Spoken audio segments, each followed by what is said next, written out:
Today I want to talk about Indiana Jones and the Dial of Destiny again.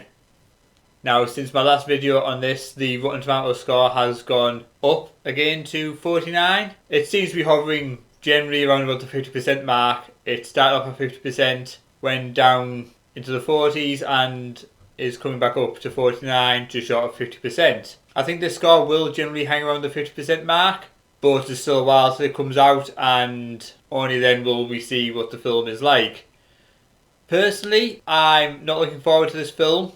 I wasn't looking forward to this film when it was announced. I've seen Kingdom of the Crystal Skull. That wasn't a great film and only served to prove that we didn't need any more Indiana Jones films after The Last Crusade.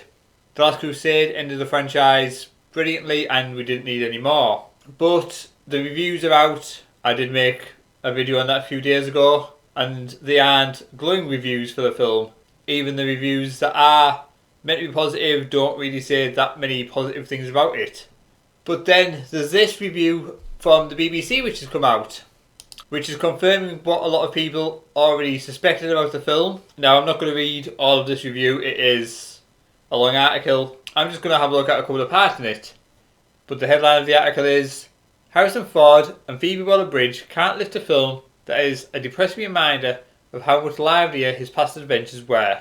Which is true. I mean, Harrison Ford was in his late 70s when he made this film. It's not like he can be doing the stunts and the action sequences he was doing back in the 80s. But it does say it's been 34 years since the film was supposed to be his farewell outing. It even had last in the title. And 15 years since he returned in Indiana Jones Kingdom of the Crystal Skull. But Harrison Ford has donned his brown fedora and leather jacket for a fifth and surely final time. On this occasion though, he's 80 years old, 2 decades older than Sean Connery was when he played Indy's stuttering dad in The Last Crusade. And there's just a couple of points in this that I want to point out. So there's this part here. The good news is, it isn't a disaster. It's a respectable, competent addition of the series. The bad news is that a disaster might have been more worthwhile.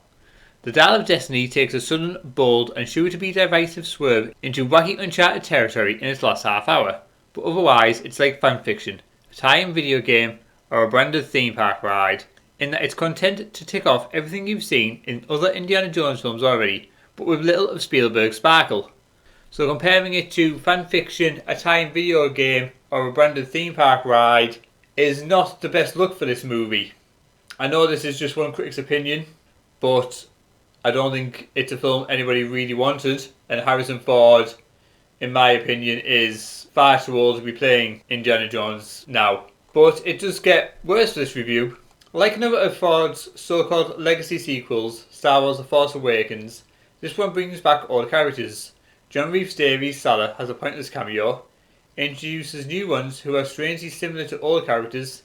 Ethan Isdor, I think I pronounced that name wrong, plays a substandard copy of Short Round from Temple of Doom, and has the air of a film passing the torch or whip to the next generation. But it does all this in an even gloomier fashion than The Force Awakens did.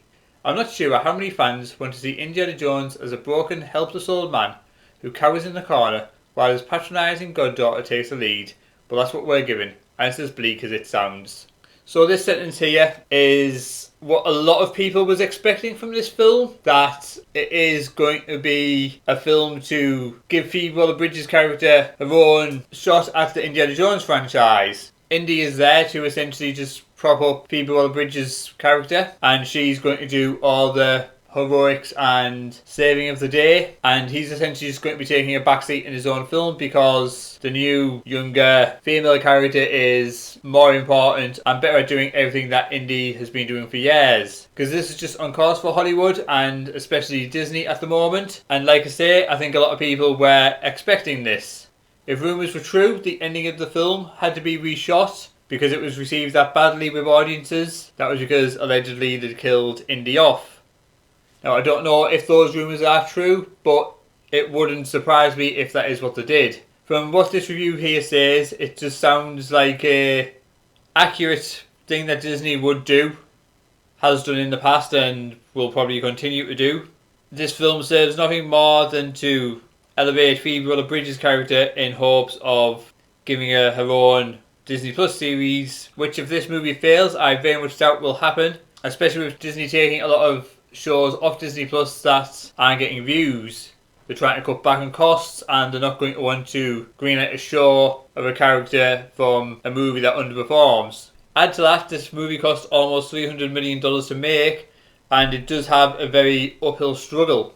I can't see it making its money back. I'm not going to lie, a $300 million budget for a movie, and the general rule is you spend that again on marketing. So Disney need to make back more than $600 million off this film. It could happen. Stranger things have happened. But Kingdom of the Crystal Skull left a sour taste in a lot of people's mouths, and an 8-year-old Indiana Jones running around.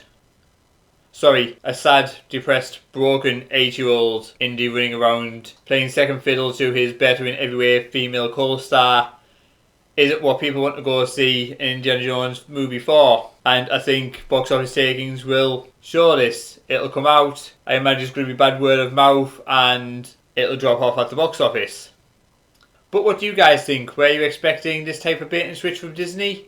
Or has this come as a surprise to you? I'm excited for the movie. Do let me know in the comments below. And that's all from me. I want to make a fresh cup of tea.